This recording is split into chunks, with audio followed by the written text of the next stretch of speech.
Merci à vous pour l'invitation. Donc moi, je travaille en médecine intensive réanimation à l'hôpital Cochin et je vais vous parler de la dysfonction cérébrale dans un contexte de sepsis, donc de ce qu'on appelle plus communément l'encéphalopathie liée au sepsis. Et on va commencer par un petit cas clinique. Donc vous prenez en charge un monsieur qui a 70 ans, qui a commencé ses dents une insuffisance rénale chronique avec potentiellement des troubles cognitifs débutants pas très bien étiquetés, qui se présente aux urgences pour une détresse respiratoire aiguë hypoxémiante.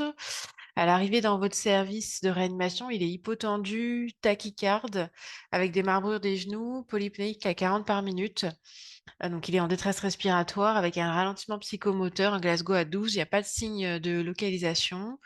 Il est mis sous 15 litres d'oxygène et on débute un remplissage vasculaire par NaCl. Et donc la radio de thorax, il n'y a pas un gros challenge diagnostique puisqu'il a un tableau de pneumonie franche lobaire aiguë. Et donc c'est une pneumonie aiguë communautaire à pneumocoque. Au départ, il est mis sous antibiotiques par claforan robamycine, puis claforan seul, et puis finalement amoxicilline puisque c'est un pneumocoque parfaitement sensible. Et malgré l'antibiothérapie, il va être très rapidement intubé, sédaté par midazolam et sufentanil. Et il évolue vers une défaillance multiviscérale avec un choc septique qui nécessite jusqu'à 5 mg de noradrénaline, un SDRA sévère avec 2 séances de décubitus ventral, une insuffisance rénale aiguë oligurique Cadigo 3 avec 35 d'urée et 350 de créate, et une thrombopénie probablement septique à 80 giga par litre. À J5 de prise en charge, il évolue favorablement sur le plan respiratoire et hémodynamique. Et il persiste uniquement une insuffisance rénale aiguë anurique dans ce contexte de nécrose tubulaire aiguë lié à l'état de choc, pour lequel il est dialysé toutes les 48 heures, et donc vous levez la sédation. Et donc 24 heures après l'arrêt de la sédation, finalement l'examen clinique retrouve une absence de réponse aux ordres simples, il est RAS-4, il n'a pas de signe focal, il a un retrait en flexion à la douleur aux 4 membres avec pas de paralysie faciale à la manœuvre de Pierre-Marie Foy, et puis des pupilles symétriques intermédiaires et réactives. Donc là, dans cet examen clinique, il y a 2 éléments qu'il faut bien souligner. C'est l'absence de réponse aux ordres 5. Donc, globalement, il n'est pas conscient et il n'y a pas de signe focal. Donc, vous suspectez globalement une encéphalopathie aiguë. Il est ventilé par ailleurs en VAC en FiO de 30% avec un gaz du sang qui est tout à fait correct. L'urée et la créate sont somme toute relativement modérées, contrôlées avec la dialyse. Le facteur 5 est normal, les plaquettes sont en train de remonter. Il garde un sang inflammatoire biologique avec 14 000 blancs et le dosage du résiduel d'amoxicilline est dans les normes, en tout cas pas surdosé. Donc dans ce contexte-là, pour le retard de réveil, vous évoquez un AVC hémorragique, une encéphalopathie urémique, un retard de réveil lié à la sédation résiduelle ou une encéphalopathie liée au sepsis ou encore une encéphalopathie à l'amoxicilline. Et donc il y a deux bonnes réponses.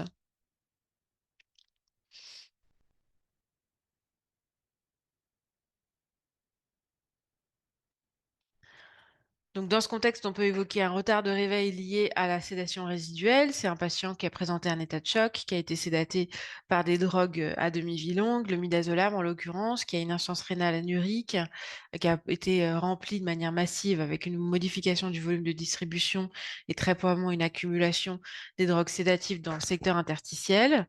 Et puis, une encéphalopathie liée au sepsis, c'est aussi tout à fait possible. On est à J6 de prise en charge. Il a présenté un état de choc sévère. Il y a encore un syndrome inflammatoire biologique. Donc ça, c'est aussi une hypothèse qui est tout à fait possible. L'AVC hémorragique, il n'a pas de signe focal. L'encéphalopathie urémique, il a été dialysé, l'urée est à 12. Et on a dit que l'amoxicilline n'est pas surdosée. Ça exclut pas formellement, mais en tout cas, c'est probablement c'est moins probable dans le contexte. Donc, il a quand même un scanner cérébral parce qu'il a été thrombopénique et que, voilà, le scanner cérébral est sans particularité. En tout cas, il n'y a pas d'AVC ischémique ou hémorragique. Et puis, à J7, en fait, il va se redégrader sur le plan respiratoire avec à nouveau de la fièvre, des sécrétions sales, une majoration des besoins en FiO2. Et donc, vous faites le diagnostic de PAVM hypoxémiante de base gauche. Il est resédaté par diprivant et sufentanil avec à l'aspiration bronchique 10 puissance 6 entérobactère cloaqué complexe et il est mis sous axépime à 2 grammes fois 3 par jour. Et puis, vous arrêtez les sédations à nouveau à J9, donc à 48 heures de cette PAVM hypoxémiante. Et donc, il présente des mouvements anormaux qui sont illustrés ici.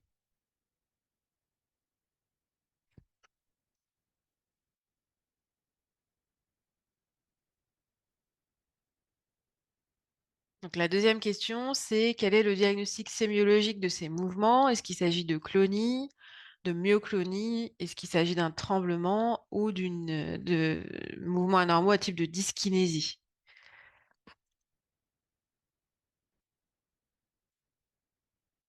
Donc effectivement, il s'agit bien de myoclonie.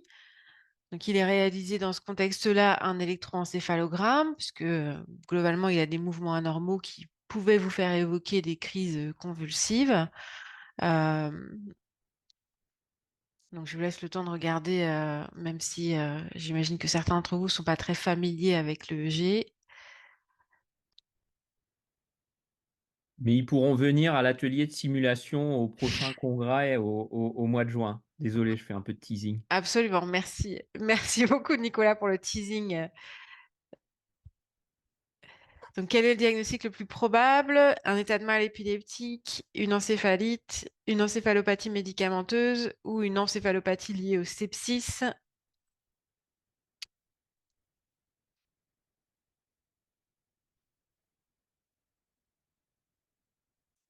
Donc, le diagnostic le plus probable, il s'agit d'une encéphalopathie médicamenteuse et en l'occurrence d'une encéphalopathie au céphépime. Globalement, ce que montre le EEG, c'est un rythme de fond ici qui est globalement un petit peu ralenti, mais vous voyez surtout qu'en dehors de ce rythme de fond ralenti, on a en fait des graphoéléments surajoutés qui sont ici des ondes triphasiques. Vous voyez bien l'aspect avec trois phases, ici avec un aspect comme ça de V inversé. Des ondes triphasiques qui sont diffuses et qui sont périodiques à période courte. Et ça, c'est très évocateur dans ce contexte-là d'une encéphalopathie soit métabolique, soit toxique. Et là, en l'occurrence, sur une périodicité aussi courte, une encéphalopathie au céphépime. Donc, pour différencier un état de mal d'une encéphalopathie métabolique ou toxique, c'est pas toujours très facile, mais il y a des éléments cliniques qui peuvent vous aider. Dans l'état de mal épileptique ou la crise convulsive, c'est des clonies. Donc, c'est très souvent des mouvements anormaux plutôt réguliers, qui sont très amples et qui ne sont pas modifiés par la stimulation. Et puis, la crise, elle a toujours un début, elle a toujours une fin. Et à l'EEG, on objective des éléments épileptiques, donc très souvent des pointes qui sont rythmiques, comme ce que vous voyez ici avec une décharge de pointe rythmique qui va durer au moins 10 secondes et qui se modifie pas par la stimulation auditive ou nociceptive. Alors que dans les encéphalopathies métaboliques ou toxiques, on a plutôt des myoclonies qui sont des mouvements anormaux brefs, irréguliers, très souvent déclenchés par la stimulation. Et puis à l'EEG, donc des ondes triphasiques, des ondes lentes, comme vous voyez ici, qui sont plutôt diffuses mais qui peuvent prédominer en antérieur et qui surviennent de manière périodique ou par bouffée et qui sont souvent bloquées ou favorisées par la stimulation. Donc là, dans le contexte-là, on évoque plutôt une encéphalopathie au céphépime. Donc on a des données assez récentes sur la potentielle neurotoxicité du céphépime avec un travail publié dans le JAMA Neuro cette année, dans le JAMA d'ailleurs, qui a comparé, un essai randomisé qui a comparé le traitement par céphépime au traitement par piperacilline tazobactam chez les patients adultes qui présentent une infection, 2600 patients randomisés, et vous voyez que sur le délirium ou le coma free days, donc le nombre de jours sans délirium ou sans coma, bah, on a clairement des données en faveur de l'utilisation de la piperacilline tazobactam par rapport au céphépime, et ça de manière dans la cohorte globale et puis avec une tendance dans un certain nombre de sous-groupes. Donc globalement, des données qui vont dans le sens de dire que le céphépime a une neurotoxicité avec d'une part du délirium et des troubles de vigilance et d'autre part abaisse le seuil épileptogène par ailleurs. Donc si vous avez la possibilité de choisir entre ces deux antibiotiques, il faut probablement favoriser la piperacine tazobactam. Donc, on a arrêté le cefepime. Finalement, l'Enterobacter cloacae était sensible au claforan. Il a été relayé par cette antibiothérapie-là. Et puis, 5 jours plus tard, il est toujours pas réveillé. Il est en FiO de 30%. Il reste subfébrile, voire fébrile, avec des sécrétions sales. Vous avez refait une aspiration bronchique et la culture est négative. Et vous recontrôlez le EG à distance de l'arrêt du cefepime. Et là, bah, le EG s'est clairement nettoyé. On voit qu'il y a une disparition des graphoéléments à type d'onde triphasique, avec un rythme de fond qui est beaucoup plus riche par rapport à ce qu'on a vu tout à l'heure, en tout cas beaucoup moins ralenti. Donc vous craquez, puisqu'on est là, vous avez vu, on est à J14, ça fait globalement 5 jours qu'il est désédaté, et donc vous allez à l'IRM avec bah, une IRM qui vous montre des hypersignaux en diffusion, ici périventriculaire, principalement jonctionnel, ponctiforme, hein, un peu diffus comme ça, qui plaide pour dire qu'il y a de l'œdème cytotoxique et que donc il y a un AVC ischémique récent ou semi-récent. Et puis vous voyez que ça se traduit en flair. Donc globalement, c'est un AVC qui date, on va dire, de plus de 4 heures ou plus de 4h30 sur un cerveau d'un patient qui a déjà bah, une leucopathie périventriculaire avec des lacunes qui témoignent quand même d'AVC relativement anciens. On peut dire qu'ils sont anciens puisqu'ils ne sont pas visibles en diffusion. Sur la séquence de susceptibilité magnétique, il n'y a pas d'hypersignal, donc globalement, il n'y a pas de remaniement hémorragique et vous n'avez pas d'occlusion vasculaire sur le time of flight. Donc voilà. Ma question, c'est est-ce que les lésions peuvent expliquer le retard de réveil? Oui, non, ou vous demandez l'avis du neurologue. Je vous laisse réfléchir.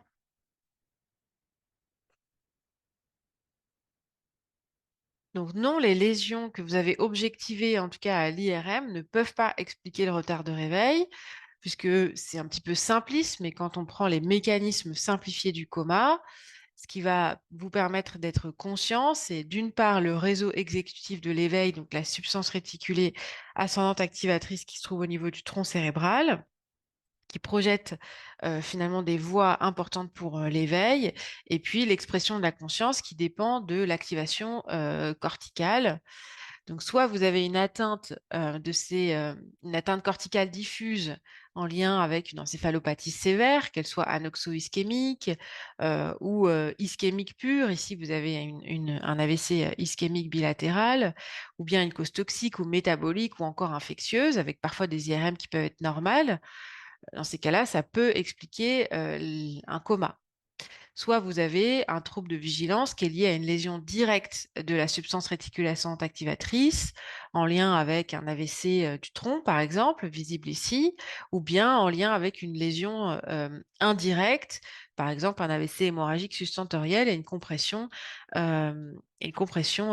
du mésencéphale puis du pont par cette lésion substentorielle. Donc là, finalement, les petits accidents ponctiformes comme ça n'explique pas le retard de réveil qui est probablement expliqué par un autre mécanisme. Et finalement, vous voyez que le patient il restait fébrile, euh, globalement pas réveillé, et puis vous faites une écho-cœur, et puis vous objectivez là, on voit passer mon doigt, mais vous objectivez une végétation au niveau de la valve aortique. Voilà, avec une petite anomalie, une petite végétation qui se balade sur l'un des feuillets de la valve aortique, et le patient, on récupère 3 paires d'hémocultures positives à Staph aureus méticine sensible qui poussent en 11 heures sur le cathéter veineux central.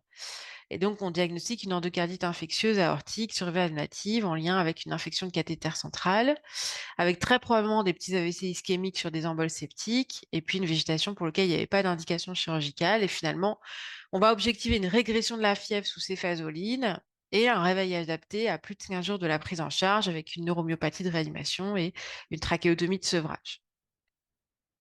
Donc globalement, vous voyez que dans les étiologies des encéphalopathies que les patients de réanimation peuvent expérimenter, bah, il y a évidemment celle à laquelle on pense tout le temps, c'est la cause infectieuse, donc l'encéphalite infectieuse, qui est quand même une entité rare mais grave.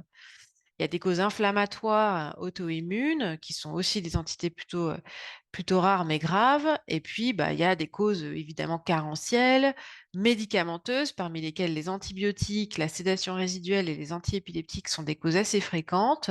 Il y a des causes toxiques où il y a un contexte un petit peu particulier, des causes hypertensives, des causes métaboliques qui sont très très fréquentes en réanimation.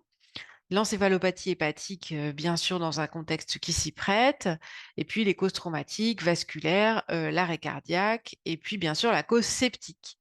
Et vous voyez que dans cette situation-là, le patient dont on a discuté, bah, il a finalement un sepsis initial avec même un choc septique, puis plusieurs sepsis récidivants, et puis, une association de malfaiteurs puisqu'il a, bah, une encéphalopathie médicamenteuse liée à des antibiotiques et de la sédation résiduelle et puis une cause métabolique avec une hyperurémie quand même à la phase initiale. Donc la dysfonction cérébrale dans un contexte de sepsis, c'est, fréquent. Ça correspond à dans la littérature entre 20 et 40 des patients qui vont présenter un sepsis. C'est vraiment un marqueur de sepsis en soit de sepsis, débutant, soit de sepsis incontrôlé ou de récidive. Et vous voyez que dans, le Quick-SOFA, qui est, globalement un score utilisé par nos collègues des urgences pour savoir s'il faut admettre un malade en réanimation pour une infection, vous avez 3 critères et quand le patient a au moins 2 critères sur 3, il faut l'adresser en réa et parmi ces critères-là, on a bien l'altération mentale. Donc on voit bien qu'il y a des conséquences directes neurologiques du sepsis. Ça se révèle très souvent par un trouble de la conscience qui peut aller du délirium jusqu'au coma. C'est détectable assez facilement par un examen clinique neurologique et puis on peut, dans certaines circonstances, utiliser des tests neurophysiologiques, voire parfois des, dosages de biomarqueurs. Et puis c'est surtout que ça va gréver le pronostic du patient et on va voir que c'est globalement associé à des troubles psychocognitifs à long terme et c'est associé, c'est pas forcément, un lien de causalité, mais il y a clairement une association avec la surmortalité. Donc les facteurs de risque, d'encéphalopathie liée au sepsis, en fait, il faut que vous gardiez en tête que très souvent, les patients qui sont à risque d'encéphalopathie liée au sepsis, c'est des patients qui ont un critère de fragilité cérébrale. Donc c'est des patients âgés avec une insuffisance rénale chronique, un alcoolisme chronique, un antécédent de maladie neurologique, des troubles cognitifs antérieurs ou l'utilisation de drogues psychoactives au long cours. Ça, c'est vraiment le témoin d'une fragilité cérébrale qui fait que ça va prédisposer le patient à une encéphalopathie liée au sepsis. À l'admission en réanimation, il y a des facteurs qui sont en fait liés à la gravité du patient et qui sont des facteurs non modifiables. Le motif médical plutôt que chirurgical d'admission, la ventilation mécanique, l'insuffisance rénale aiguë, la bactériémie et l'infection à Staphylococcus aureus. Tout ça, c'est des variables indépendamment associées à l'encéphalopathie liée au sepsis. Et puis, il y a fort heureusement des facteurs modifiables que sont bah, globalement tous les troubles métaboliques, hein, donc la dysglycémie, l'hypercapnie et l'hypernatrémie. Et puis pendant le séjour de réanimation, là aussi, la bactériémie, c'est une variable indépendamment associée, un facteur de risque d'encéphalopathie liée au sepsis, et puis des facteurs modifiables que sont principalement des facteurs médicamenteux, donc le midazolam et le céfépime. Et en fait, cette encéphalopathie liée au sepsis, elle va être très souvent révélée par des symptômes en aigu.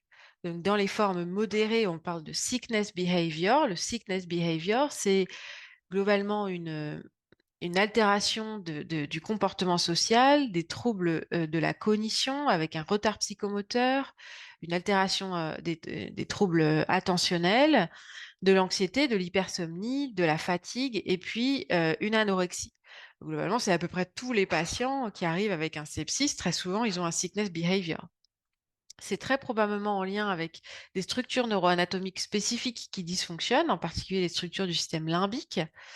Et il est possible que ces dysfonctions à la phase aiguë de ces structures neuroanatomiques fassent le lit de séquelles à la phase plutôt chronique et en particulier des séquelles psychologiques que sont l'anxiété, la dépression et le syndrome de stress post-traumatique puisque le système limbique sont des structures neuroanatomiques très importantes pour réguler ces symptômes-là.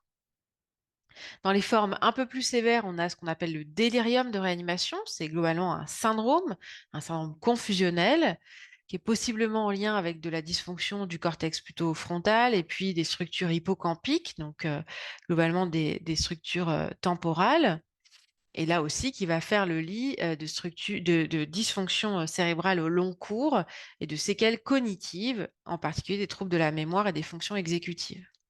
Et puis dans les formes les plus sévères, on peut avoir des malades qui arrivent dans le coma, à la phase aiguë d'un sepsis ou d'un choc septique, possiblement en lien avec de la dysfonction dans des structures hippocampiques et du tronc cérébral. Et ça, on sait que c'est associé à une surmortalité.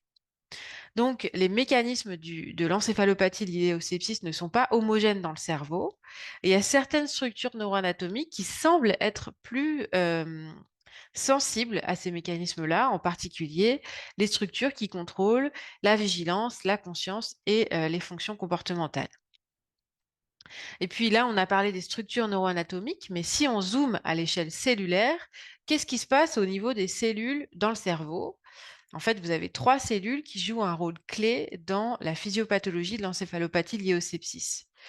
Il y a d'abord l'astrocyte, qui est une structure très importante pour la plasticité synaptique et aussi pour le couplage neurovasculaire. Donc, elle joue un rôle très important dans l'imperméabilité de la barrière hémato-encéphalique avec les cellules endothéliales. Ça participe vraiment au tie junction, aux jonctions serrées, pour que la barrière hémato-encéphalique soit imperméable.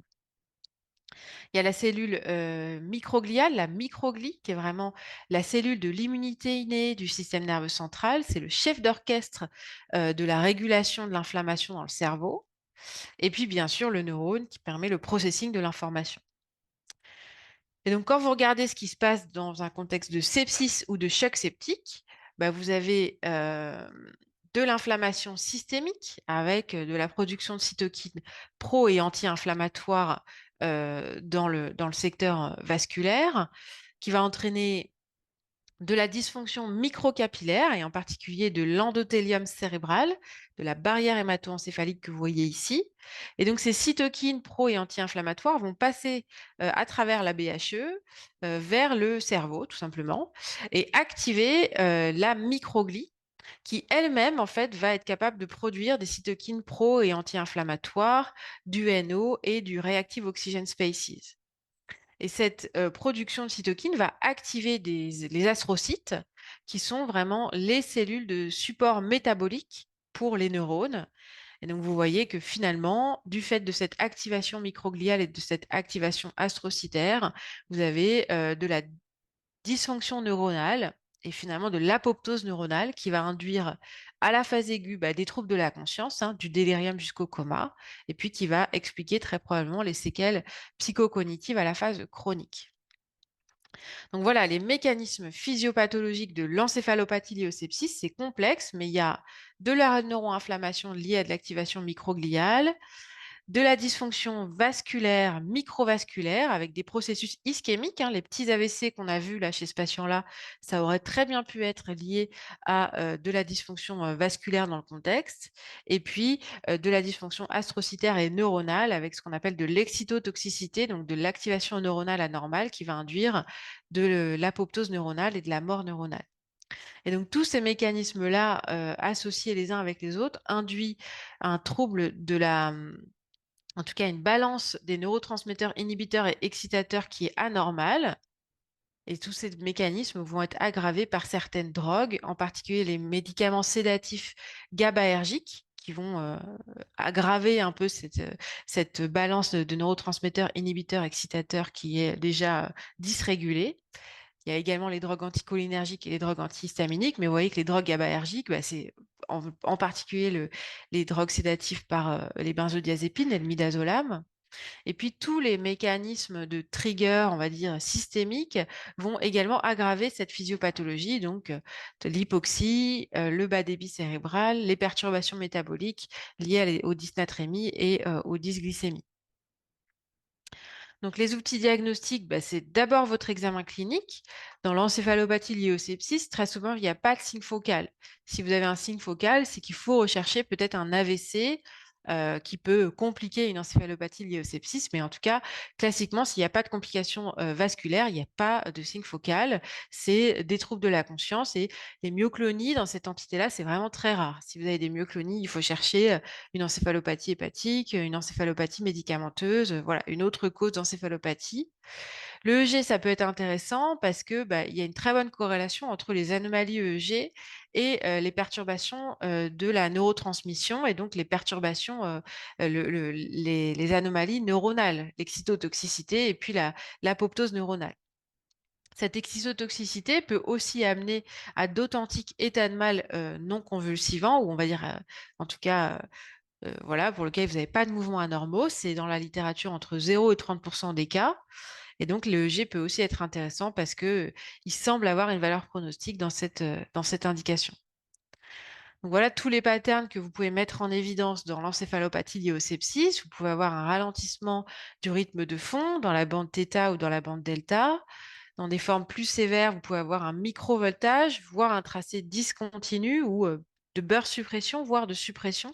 C'est rare la prévalence dans la littérature, mais vous voyez que les patterns les plus sévères sont associés à la mortalité, et ça même après ajustement sur le facteur confondant qui est la sédation.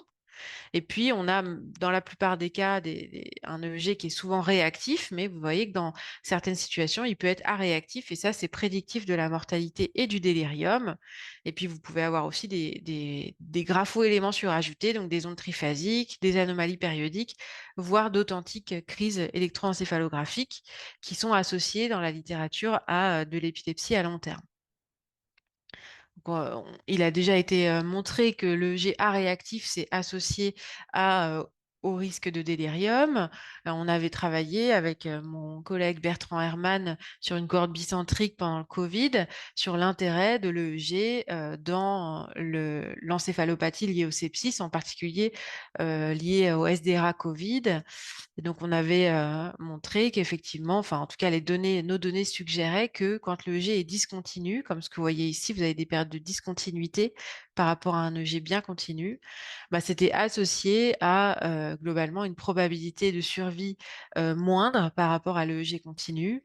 C'était associé à un nombre de jours sans coma et à un nombre de jours sans délirium qui était aussi diminué par rapport à l'EEG continu. Donc, on voit bien que finalement, cet examen-là, ça vous aide à vous dire qu'il y a de la souffrance cérébrale liée très probablement à du sepsis et que ces anomalies-là ont une valeur pronostique, en particulier pour prédire le délirium de réanimation. L'imagerie cérébrale, il faut garder à l'esprit que très souvent, on va au scanner pour une question d'accessibilité, mais que, en fait, c'est un outil qui est très peu sensible et que, en dehors, effectivement, d'un diagnostic alternatif type AVC, ischémique ou hémorragique, la plupart du temps, il est normal. Et donc, il peut être intéressant d'aller à l'IRM. Vous voyez que dans l'étude de Andrea Polito, qui est un petit peu ancienne, mais où ils avaient réévalué en IRM 72 patients avec un état de choc septique, avec des malades qui avaient des symptômes neurologiques, des signes focaux, des crises convulsives, du coma ou du délirium.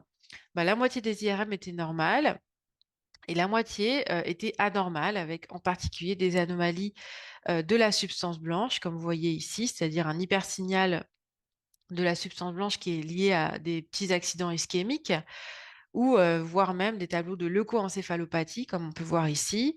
Et puis, dans des situations plus rares, on pouvait mettre en évidence des petits accidents ischémiques, ici punctiformes, comme ce qu'on a vu chez notre patient, mais aussi parfois des gros accidents ischémiques avec des occlusions vasculaires. Est-ce qu'on peut utiliser les biomarqueurs pour s'aider dans ce contexte d'encéphalopathie liée au sepsis? Donc, je vous ai parlé de l'astrocyte, du neurone et de la microglie. Chacune de ces cellules va libérer des biomarqueurs qu'on peut doser dans le sang. Dans le post-arrêt cardiaque, par exemple, la NSE, Neurone Specific Enolase, qui est un biomarqueur de lésion neuronale, quand elle est supérieure à 60 microgrammes par litre à J2 ou J3, c'est très fortement associé à l'évolution neurologique défavorable. On pourrait se dire que dans l'encéphalopathie liée au sepsis, on pourrait doser du biomarqueur aussi. Et ça a été fait avec, dans cette étude-là, une étude prospective sur 20 patients en choc septique, dosage de neurofilament light, NFL, qui est aussi un biomarqueur de lésion neuronale. Et vous voyez que quand on compare un groupe contrôle par rapport à un groupe de patients septiques, bah oui, la NFL est augmentée chez les patients avec un sepsis. Et puis quand on compare des patients qui n'ont pas de dysfonction cérébrale par rapport à des patients qui ont une dysfonction cérébrale, bah là aussi, on a une différence significative de taux de NFL. Donc il y a clairement un substrat pour dire que ces biomarqueurs sont augmentés dans le sepsis et a fortiori dans l'encéphalopathie liée au sepsis. Le problème, c'est qu'on n'a pas identifié de cut-off qui permet d'être, on va dire, 100% spécifique pour le diagnostic d'encéphalopathie liée au sepsis. Donc globalement, ces biomarqueurs-là sont plutôt faits en recherche, mais en pratique clinique, malheureusement, il y a la question de l'accessibilité déjà, et puis il y a le fait que on ne sait pas à partir de quel cutoff on peut dire qu'on est sûr que le diagnostic d'encéphalopathie liée au sepsis est 100% spécifique. Et puis quand on s'intéresse à la valeur pronostique de certains biomarqueurs, on pourrait se dire, est-ce que les biomarqueurs de l'inflammation à la phase aiguë, les cytokines par exemple, ont une valeur pronostique à 3 mois ou 12 mois pour prédire la dysfonction cognitive par exemple. C'est ce qui avait été fait dans cette étude publiée dans la JRCCM sur 550 patients, des malades ventilés de manière invasive. Ils ont regardé différents biomarqueurs et puis ils ont évalué des fonctions cognitives à 3 mois là en bleu et à 12 mois en orange. Vous voyez qu'aucun des biomarqueurs n'est associé aux fonctions cognitives à ces deux timings-là, donc globalement, ça reste insuffisant. Pourtant, on sait que les patients qui présentent une encéphalopathie liée au sepsis vont garder des troubles cognitifs. Ça, c'est une étude publiée dans le New England il y a maintenant 10 ans, multicentrique prospective sur 800 patients de réanimation avec une défaillance respiratoire ou un choc septique. Vous voyez qu'il y avait seulement 6% des patients qui avaient des troubles cognitifs avant l'admission en réa. Et bah, à 12 mois, il y a quand même 40% des patients qui ont des troubles cognitifs qui sont similaires à ce qu'on voit dans le traumatisé crânien modéré. Et puis, il y a 26% des patients qui ont des troubles cognitifs compatibles avec une maladie d'Alzheimer dans sa forme modérée. Donc, c'est quand même relativement inquiétant. Et vous voyez que c'est vrai à 3 mois et à 12 mois chez les patients jeunes et chez les patients de plus de 65 ans.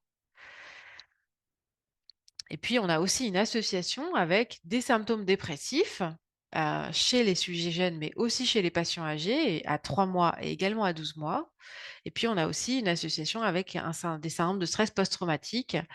Donc, ça doit quand même vous suggérer qu'il faut suivre ces patients qui ont été admis en réanimation, a fortiori pour un sepsis. On voit qu'il y a des séquelles psychocognitives qui peuvent être potentiellement relativement lourdes. Donc voilà ce que vous pouvez garder sur le plan pronostic comme grand message. Le délirium va gréver le pronostic de ces patients avec des séquelles cognitives, psychologiques et des séquelles fonctionnelles. Les crises convulsives peuvent faire le lit d'une épilepsie au long cours. Et puis les complications cérébrovasculaires vont entraîner au long terme souvent de l'atrophie cérébrale qui est corrélée à la dysfonction cognitive. Et donc, le management, pour nous réanimateurs, c'est à la phase très aiguë, vraiment débuter l'antibiothérapie le plus rapidement possible, hein, mais ça, c'est déjà les messages que vous connaissez dans le choc septique. Pendant le séjour en réanimation, c'est vraiment détecter cette encéphalopathie liée au sepsis avec l'examen clinique et le EG, corriger les perturbations métaboliques et puis éviter les médicaments neurotoxiques, céfépime et midazolam, et manager l'insuffisance rénale aiguë. Et puis après la sortie de réanimation, c'est vraiment prendre en charge ces séquelles psychocognitives. Voilà, donc j'ai terminé, quasiment terminé. L'encéphalopathie liée au sepsis, c'est relativement fréquent. Il faut bien que vous détailliez les facteurs de risque que sont les facteurs de fragilité cérébrale. La symptomatologie, c'est vraiment le trouble de conscience. Certains outils neurophysiologiques, en particulier le EG, peuvent vous aider pour le diagnostic. L'imagerie sert surtout à éliminer un diagnostic différentiel. Et puis, pensez bien à prendre en charge et à détecter les séquelles psychocognitives au long cours. Merci beaucoup, Sarah. C'était super. Et Merci. je ne sais pas si on a des questions sur le chat. Je regarde tout de suite. Tu- Il y a eu des questions sur le cas, des réponses sur le cas clinique. Vous avez Pas du tout de questions?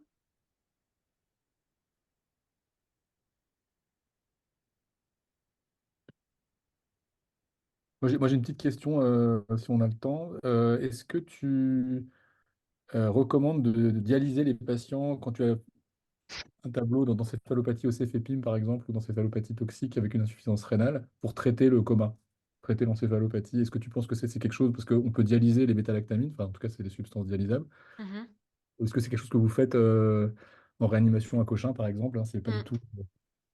Et Bah, c'est pratique, quoi. Je j'ai pas la ouais. réponse, moi.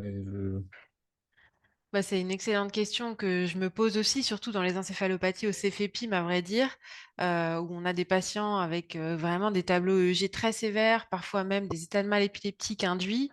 J'ai pas la réponse dans la littérature, parce que ce qui est sûr, en tout cas, enfin, les données récentes là et le travail de l'étude ancillaire de Stéphane Gaudry sur Akiki 2, qui a été publié dans ICM le mois dernier par Thomas Rambaud.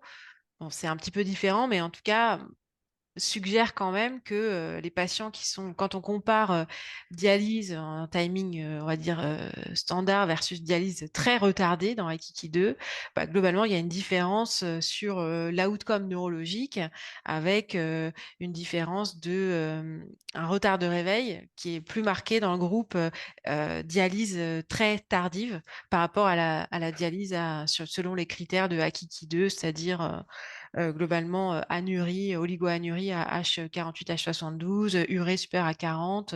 Donc c'est une question un petit peu différente puisque c'est plus, je pense, lié à l'encéphalopathie uréémique ou cette entité-là.